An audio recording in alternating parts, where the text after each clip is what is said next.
That's like a garden. Gracie, So why have you written call out your mates?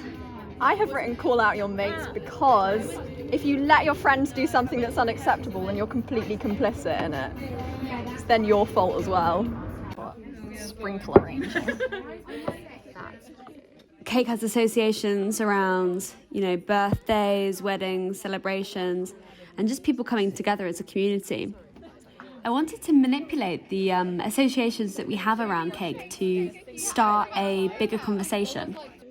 In the wake of Sir Everard and the Guardian poll, that's revealed that 97% of women in the UK have been sexually harassed, is the idea to open up and communicate what women want to say to men but feel that they can't or feel unsafe doing so. What did you write in your cake? I wrote, "I'm not your baby," sort of just referring to catcalling, I guess, and being like, fuck you, basically, to that, because I hate that shit. I wrote, "Let it out, just cry, babe." And why did you write that? Because first I wanted to do something out of anger, but then I do think that men suppress a lot of their feelings that they don't share. So giving them a space to just be sad. I'm okay now actually, I went for an orange. Thank you. What have you written on your cake? I've written Miss Andrew forever because I'm really interested in the word Miss Andrew because I think it's hilarious that men think that they're discriminated against when they're not. So.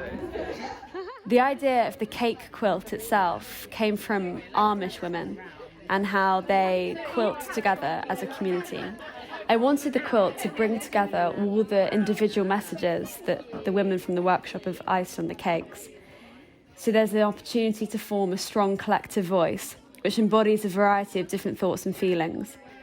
The idea of a quilt was also important, as historically textiles has been used by women to restore their voice, despite it being something they were relegated to. Women also traditionally have been relegated to the kitchen, and I wanted to use this medium of cake in a similar way to restore the voices of women that attended this workshop, and again, hopefully reflect some of the thoughts of the wider community. Cake as a process is something that is intrinsically therapeutic. The idea of baking and icing, making something with your hands, and afterwards having something physical. I wanted the women to have this physical representation of what they want to say to men, that they can do whatever they like with afterwards, whether that be eating it, squishing it, posting it, binning it, but basically having some form of ownership over the message, some form of autonomy to restore their voice.